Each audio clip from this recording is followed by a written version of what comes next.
Olá, seja muito bem-vindo, seja muito bem-vinda ao nosso canal aqui do YouTube sobre Cloud ERP. Eu sou Daniel, é um prazer ter você aqui conosco.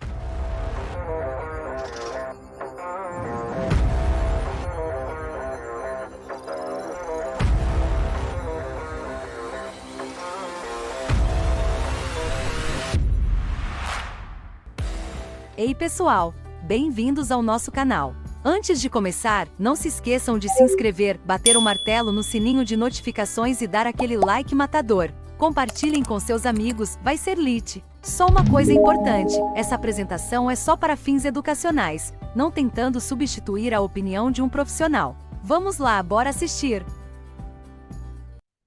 que nós vamos falar aqui? Nós vamos falar sobre o SLA, o Subledger Accounting, mas eu quero dar um pano de fundo antes para você, que você pode achar um pouco complicado. Você conhece o Google, né? Então, eu estou aqui na página do Google e estou vindo aqui, por exemplo, vou vir aqui em tradutor. Vou aceitar tudo aqui. Então, estou aqui, ó, detectar idioma e eu quero mudar, por exemplo, para inglês, tá? Olá, seja bem-vindo ao canal. Então, ele está traduzindo ali para mim, não necessariamente que está na ortografia correta, né, na gramática, etc. Ele tá traduzindo. Fui ver um jogo de futebol, NFL. Então, você entendeu a dinâmica? A dinâmica do Google Tradutor, ou Google Translator, é o que você escrever aqui do seu lado esquerdo, na linguagem que você colocar, ele vai tentar traduzir para, nesse caso aqui, inglês. Vamos fazer o inverso aqui, né? Ó. Welcome to YouTube channel. Tá? Então, essa é a dinâmica do Google Tradutor. Ela não é diferente da dinâmica do módulo do SLA. Então, vamos falar sobre o módulo SLA. O que é o módulo do SLA? Primeiro que ele não é um módulo isolado, ele está contido em algumas aplicações e basicamente ele é esse mecanismo que eu demonstrei para você aqui, um exemplo do Google Tradutor, ele é um mecanismo mais voltado para a contabilidade, onde com base em regras e definições que nós vamos ver aqui ao longo dessas sessões, não vão ser apenas uma, ele acaba interpretando o dado e fazendo uma tradução daquele evento para uma dinâmica contábil que você escolher correspondente. Daniel, não entendi nada. Tranquilo, nós vamos fazer um exemplo aqui para eu te explicar, tá bom? Mas basicamente mantém o conceito daquela tradução que a gente fez no Google. Se você colocar de um lado, ele vai traduzir do outro, né? Então, se você tem algumas condicionais ali, eu quero que ele traduza do português para francês, do português para espanhol. Então, você tem essa condição da linguagem de origem para destino é basicamente o mecanismo que a gente usa no SLA nas suas diversas camadas, tá bom? Não vou ficar só no PowerPoint, não. Vamos lá, seguindo. Quais são os componentes aqui, e talvez a gente gaste tempo exatamente analisando estes componentes, para que você possa entender como é que vai funcionar essa dinâmica. Eu tenho aqui um componente que é o próprio livro contábil, depois eu tenho outros componentes aqui, que é o Subledger Application, o Subledger Accounting Option, os Accounting Métodos, e aqui dentro do Journal Entry Rule Sets, que é um pacote, eu tenho 7 caras aqui que nós vamos acabar vendo. Tá?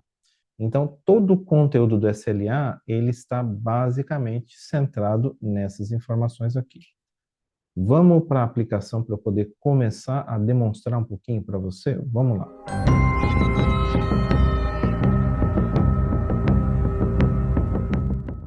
Então, nós vamos começar com calma aqui, eu mostrando para você o SLA, perfeito?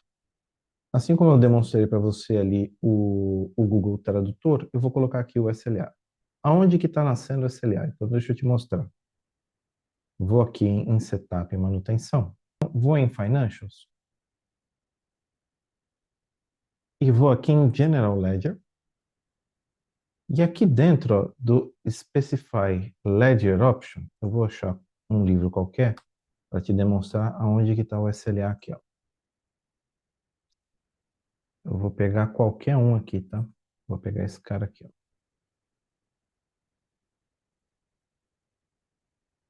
Então vamos lá. Aonde está o SLA? Vou ocultar aqui. A gente está no setup do livro contábil, perfeito? E o SLA está aqui dentro, ó.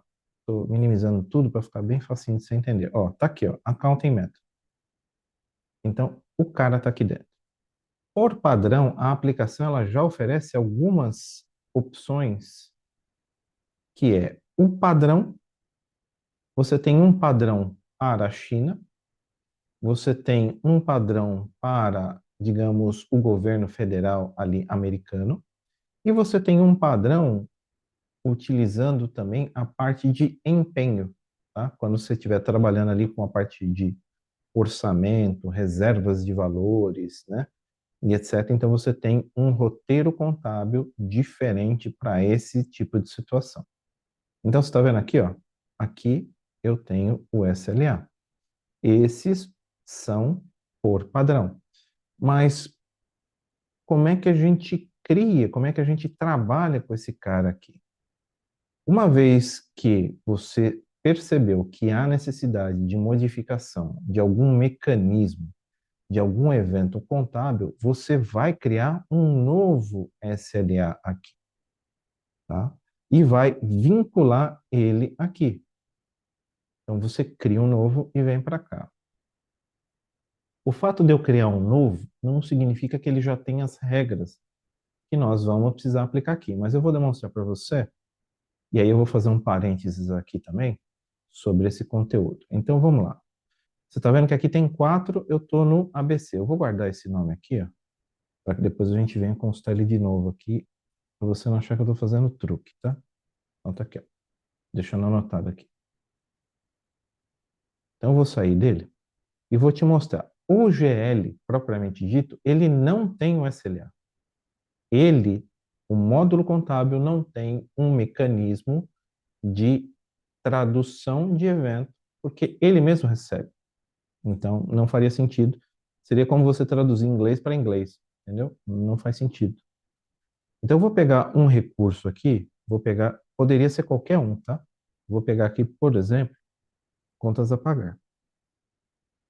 Então, vamos lá. Quando eu quero localizar ou criar um novo SLA, eu vou entrar com esta tarefa aqui, ó, Accounting Methods. Aí você está vendo quais são as aplicações que possuem o SLA ativo, tá vendo? Contas a pagar, o cash, ativo fixo, a parte do collection, que é a parte de cobrança, né? Da parte de faturamento, o próprio contas a receber, a parte de faturamento aqui, a parte de billing, né? Revenue, receita, né? A parte de orçamento, o leasing accounting e outras mais que talvez não estejam ativas aqui, mas existem. Perceba que a parte de procurement não está aqui, mas não significa que a gente não tenha pontos em comum. Eu vou falar disso um pouquinho mais para frente. Então, eu vou pegar qualquer um deles aqui, vou pegar o do contas a pagar, só para te mostrar aqui o primeiro evento. Veja aqui, ó, que eu tenho. Lembra que eu falei para você que eu tinha aqueles por padrão? Deixa eu ver se eu consigo filtrar, ó. Standard. Lembra que veio por padrão? Ele vinha Standard Accrual, aqui para baixo. Ó, Standard Accrual, Standard for China, esse outro aqui, e tinha um US, lembra disso? Ó, inclusive, se você filtrar, eu vou até fazer isso aqui, ó, para você entender, ó. Como é uma instance de teste, você tem muita coisa aqui, ó. Criada pela própria aplicação? Sim. Tá bom. Então você tem esses caras aqui, mais aquele US lá, que a gente viu, tá? Beleza, estão aqui. Esses caras, eles são naturais da ferramenta. Sempre que você instalar, estão disponíveis. A partir do momento que você queira mudar algum evento dentro, você vai perceber o seguinte, ó, eu vou abrir um qualquer aqui, ó. Dentro desse cara, lembra que tinha uma lista de módulos que conversam, que tem o evento, ou seja, são passíveis de usar aquela tradução? Olha eles aqui, ó, tá vendo? Cada um deles tem, ó. Tá vendo? Tá mudando aqui. Tem alguns que você vai clicar aqui, acho que não vai aparecer nada aqui embaixo. Vai ficar em branco. Mas esse aqui não estava na lista, provavelmente não estava ativo, tá? E por aí vai.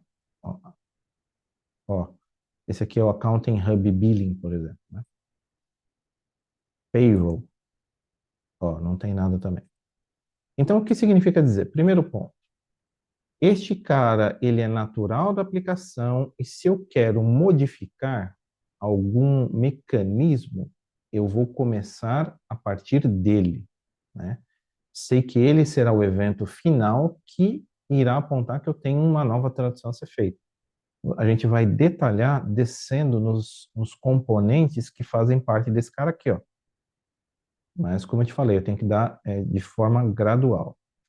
Uma vez conhecendo de que eu vou precisar ter, vou fazer um exemplo clássico aqui, histórico padrão. Isso é obrigação legal ter um histórico padrão das movimentações contábeis, quer elas venham do contas a pagar, do faturamento, do ativo fixo, etc. Então, já por isso, Brasil falando, eu sou obrigado a criar um subledger accounting próprio, no nosso caso, Brasil. Então, eu vou fazer o seguinte, eu vou criar um aqui, ó, marco a linha que eu quero. Neste caso, o que eu estou fazendo? Eu vou gerar um tradutor específico para a minha empresa, que eu não vou usar neste momento a parte de empenho, mas seria exatamente igual, tá? Eu tenho eventos adicionais para a parte de empenho, eu vou tratar o evento normal. Marco a linha, gero uma cópia aqui. Vou colocar aqui, ó, Cust Standard Accrual. Vou fazer a mesma coisa aqui, ó, Cust. Aí você pode colocar ó, o prefixo do seu cliente, tá? Cust Standard Accrual. Vou fazer a mesma coisa aqui. E aquele chart of account, a gente tinha pego aqui, ó, acho que é esse cara aqui, ó, ABC Ledger. Então, para poder fazer isso, primeiro, o seu livro razão, o seu contábil já deve estar pronto. Primeiro ponto. Segundo, você vai obrigatoriamente ter que criar um novo, porque, por exemplo, para a descrição você vai alterar. E eu vou te mostrar outras possibilidades aqui. Então, o cara está criado aqui, vou dar um salvar e fechar. Ó, tá aparecendo aqui, tá vendo? ABC Ledger. Então, vamos consultar aqui, ó. Vou voltar lá no contábil e vou consultar aqui, ó, ABC Ledger. Vou mudar aqui, ó, para ele aparecer aqui para mim. Aqui, ó. ABC Ledger. Então, vou colocar aqui, ó, ABC Ledger. Ó, vou pegar o mesmo que a gente estava fazendo, tá? Então, tá aqui, ó. Tô de novo nele. Vamos ver o que aparece. Ó, quem apareceu aqui, você tá vendo? Yes! Então, já aparece aqui. Mas não significa que tenha mudança aqui dentro ainda, tá? Então, o primeiro ponto é, o meu livro contábil tem que estar aqui feito. Depois, eu vou gerar uma cópia dessa mecânica, porque eu vou usar ela como tradutor, tá? Seria similar à analogia que nós estamos fazendo, eu criar um Google Translator para as transações da sua empresa. Então, eu estou gerando uma cópia daquele Google por conta dos eventos que são particulares da sua empresa. E eu tenho que lembrar também, isso você vai ver na documentação de LAX, que quando a gente estiver falando de Brasil, este Journal Language, ele precisa estar também setado para Português Brazilian. Aqui, ó, Brazilian Portuguese, tá? Não esqueça disso. Eu vou criar o meu SLA, vou vincular ele aqui e vou vincular ele aqui na linguagem. Perfeito? Esse é o primeiro conteúdo aqui, compartilhando com vocês.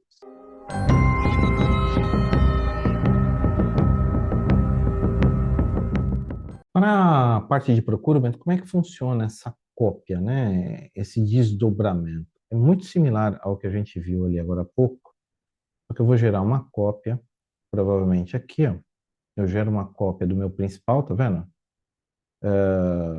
Aqui tem regras por padrão, aqui tem outras regras, beleza, eu gero uma cópia. Só que a amarração para que a aplicação saiba que você vai usar o que você fez e não o padrão da aplicação, ela está dentro deste cara aqui, ó, Subledger Accounting Option. Aí você, ó, por exemplo, aquele ABC que a gente fez, né? Você vai chamar ele aqui, vai clicar aqui em Accounting Option, e aqui, tá vendo, ó, Transaction Accounting Definition? É aqui que você vai escolher o seu modelo de roteiro para a parte de procurement, tá bom? Ele é muito parecido com as regras que a gente fez do SLA para vincular no livro contábil, só que ele tem a vinculação própria para a parte de procurement. As outras condicionais que nós vamos ver, elas são muito similares, se não iguais. Aí não vai ter tanta dificuldade. Mas essas amarrações é importante você saber. Então, para a parte de finanças, é daquele jeito que eu te mostrei, na tarefa do Accounting Methods. Aqui em Procurement, é neste cara aqui em Accounting Option, você vai definir. E depois a gente vai ver todas as derivações de regras que a gente vai ter que fazer. Perfeito? Então, este era o primeiro ponto. O segundo, para o vídeo não ficar extenso, eu queria mostrar para você isso aqui, ó. Deixa eu voltar para Financials. A gente tem um cara aqui, ó, chamado de Subledger Application. Então, vamos ver aqui, ó, esse segundo cara.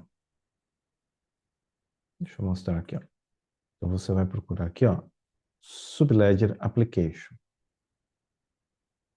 Aqui dentro de Subledger Application, de acordo com a origem que você for trabalhar, por exemplo, aqui, ó, em contas a pagar, eu tenho dois tipos de eventos, tá, que ele vai trabalhar basicamente. Ele vai trabalhar com os eventos contábeis relacionados a notas fiscais, notas, documentos, tudo que for entrada do contas a pagar. E ele vai relacionar, vai criar modelos de eventos aqui para tudo que está vinculado a pagamentos. Então, dá uma olhada aqui, ó. Então, quando eu estiver falando de eventos contábeis, eu vou poder chegar a detalhar e a modificar, a usar esse mecanismo de acordo com as disposições dos modelos e eventos que estão pré-vinculados. Veja aqui. Então, quando eu estiver falando de nota, eu poderia aqui estar trabalhando, isso é apenas para que você entenda qual que é o escopo, né? O SLA ele vai ter um escopo pré-determinado. Pré-determinado são os eventos que estão ligados ali dentro. Se não existir o evento ali e você não puder criar, adicionar, você não vai conseguir aplicar esse mecanismo. Tá? Então, ele é condicional. Eu vou te dar um exemplo, um cenário aqui. Quero modificar a conta contábil de aviso de crédito. Eu poderia, Daniel? Baseado no que a gente está vendo aqui, ó, eu tenho eventos para aviso de crédito. Eles existem aqui. A gente vai ver o detalhamento dele. Então, a princípio, neste primeiro momento, eu poderia dizer para você que sim, a confirmar nos próximos eventos. Mas sim, poderia transformar, aplicar esse meu mecanismo para aviso de crédito, aviso de débito, algumas coisas com relação a reembolso e despesa, a parte de entrada de nota propriamente dito, os adiantamentos aplicados ou adiantamentos que foram gerados, notas padrões, todos esses caras que você está vendo aqui, basicamente, quando você consulta a nota ou você gera o evento contábil, é dali que ele deriva. Deixa eu ver se eu tenho opção para te mostrar. Ó, vou tentar pegar um cara aqui, ó. Esse mesmo aqui, ó. Aqueles eventos que a gente acabou de ver, é importante você gerar. Qual que é a melhor prática recomendada? Que você mantenha o padrão da aplicação, gere um roteiro contábil, apresente para os seus usuários, para o seu business, para confirmar aquilo. Você já sabe que o histórico padrão você vai ter que mexer, né? Então você mexeria só nesse cara. Mas aqui, ó, quando você vê um roteiro contábil deste exemplo, beleza? Se ele gerar aqui, ó. Então, aqui já está alguns exemplos. Ó. Lembra aqueles eventos que a gente está falando? Olha lá, ó. Invoice, validated, class, item classes, frete. Então, este cara aqui, ele é um mapa do tesouro para você. Então, vamos recapitular o que a gente viu até agora. Primeiro, o que é o SLA? É esse mecanismo, esse motor, a gente fala de motor, engenharia, né? Esse motor de tradução para determinados eventos. Eu tenho eu tenho algo similar na parte do procurement. Para cada aplicação, eu vou ter um combo de eventos vinculados. Então, contas a pagar tem alguns, ativo fixo tem outros, a parte de contas a receber tem outros. Quando você gera os seus primeiros eventos contábeis aqui, você vai conseguir visualizar o evento que está relacionado e a classe que está relacionada. Isso vai ser importante para quando a gente entrar nesta etapa aqui de derivações contábeis para fazer o motor funcionar, porque você precisa saber aonde você vai mexer, né? O que você está mexendo. Então, esse roteiro contábil que ele está gerando, ele vai te dar indícios de onde você precisa modificar. Tá? Mas nós vamos fazer os exemplos aqui, descendo para a gente exemplificar de uma melhor forma para que você possa compreender. Perfeito? Então, a gente viu aqui a amarração nascendo no livro contábil, o desdobramento dos eventos. Aqui, a gente viu também ali como eu duplico, né? Como eu gero os dados ali para um novo. E nos próximos volumes, a gente vai detalhar um pouco mais aqui para baixo, para que você vá entendendo e a gente vá fazendo uma construção desse conhecimento para que você possa ficar craque e sair mexendo. Aí você, usuário, né? Vai falar, pô, é muito difícil, o consultor até agora não me ensinou, eu queria poder fazer algumas modificações, você vai ter essa oportunidade. Lembrando, né? Com grandes poderes vem grandes responsabilidades, então, dependendo do que você mexer, separa a aplicação. Cuidado quando você for esse empreendedorismo do teu lado. Faça sempre teste e grave como estava para que, no último caso, você volte e deixe do jeito que estava para não ter efeito colateral, tá bom? E a gente vai continuar com esse volume, mas por enquanto, hoje seria esse detalhe aqui, tá bom? Espero que você tenha gostado aí, fique conosco, vem muito mais informação aí. A gente vai detalhar mais esse mapa aqui, como é que vai funcionar esse mapa aqui. Vou deixar bem exemplificável, bem didático para que você possa sair aí fazendo, se você nunca teve contato com a ferramenta, que você possa fazer, tá bom? Obrigado a todos, espero que você curta, compartilhe, mande lá nas suas redes sociais. Graças a todos que estão nos compartilhando este vídeo por Latinoamérica. Thank you so much for watching this video. Nos vemos no próximo vídeo. Até logo. Fui.